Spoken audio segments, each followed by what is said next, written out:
संबंध महाराष्ट्र मराठा आरक्षणामुळे पेटलाय आणि त्याचा प्रतिसाद म्हणून आपल्या या पाथरी मतदारसंघातून या माननीय जयंत पाटील साहेबांना एक निवेदन तयार केले। जरांगे पाटलाच्या भावना, जरांगे पाटलाच्या वेदना कुठंतरी पक्षाने याची दखल घ्यावी। कोणीच दखल न घ्यायला तरी पण माननीय जयंत पाटील साहेबांनी कळकळीची विनंती त्यांना की शरदचंद्रजी पवार साहेबांना, तुम्ही मराठ्याचे नेते, जाणते राजे, आज आपल्या पाथरीमध्ये ही जी स्वाभिमानाचा लढ्याची तुमची रथयात्रा आहे, त्या रथयात्रेच्या निमित्त हा मराठा समाज महाराष्ट्रातला मोठ्या भावाच्या भूमिकेतला आहे आणि ह्या मोठ्या भावाच्या भूमिकेतला मराठा असताना तुम्ही एवढे कसे विचारा की मराठा आमचा कुठं चुलीत गेलाय का काय गेलाय हे कोणालाच कळणार आला। आमच्या भावना मराठ्याच्या एवढ्या लक्षात घ्या। आज तब्बल 12 महिने झाले। आजच्या 29 तारखेला 29 ऑगस्टला जरांगे पाटलाच्या आंदोलनाला 12 महिने होईल, तरी पण तुम्ही कोणीही पक्षाने दखल घेतली नाही, तुमची ठोस भूमिका मांडली नाही। आमचं मत एवढंच आहे की तुम्ही स्पष्ट भूमिका मांडा। जरांगे पाटील हे मराठ्याचे नेते नसून सर्व जाती धर्माच्या समाजाला सोबत घेऊन चाललेले आणि आम्ही पक्षपात केलेला नाही। आज आम्ही म्हणतो म्हणजे आम्ही कोणी नाही, फक्त जातीचा एक जरांगे पाटलाचा एक दूत म्हणून मी इथं बोलायला, मला काहीच बाकीचं बोलायचं नाही। यामुळे सर्वांना विनंती आहे, मराठा समाजाचा ओबीसी मधून आरक्षण जाहीर पाठिंबा व सगळे सोयरे आदेश अंमलबजावणीसाठी बांधील असल्याचे जाहीर करा तुम्ही इथं।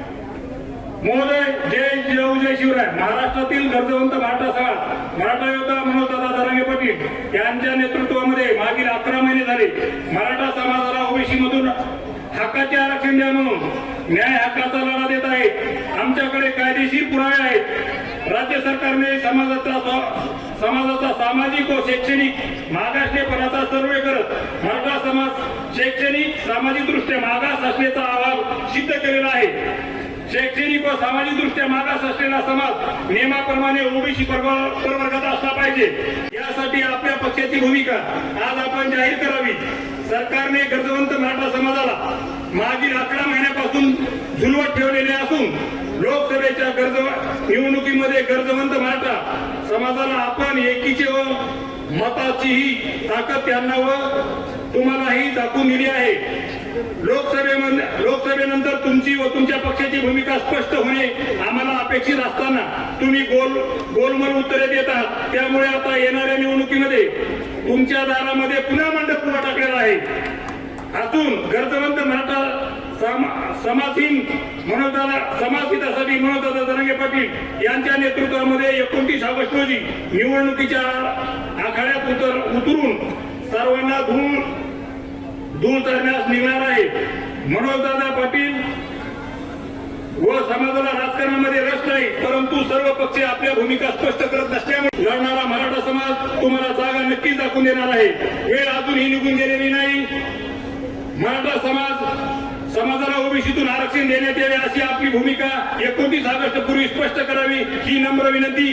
अन्यथा विधानसभा निवडणुकीच्या सुपडा साफ होणार हे लक्षात असू द्या। कळकळीची दादा विनंती, बाबाजी साहेब तुम्हाला कळकळीची विनंती, तुम्ही जसं ह्या आरक्षणामध्ये सतत आम्हाला सहकार्य केले त्या पद्धतीनं वरिष्ठांना तुम्ही याचा पाठपुरावा करून आपली भूमिका पवार साहेबांना स्पष्ट करायला हवी आणि 29 तारखेच्या अगोदरच स्पष्ट करायला हवी। अन्यथा इथला एकही मराठा समाज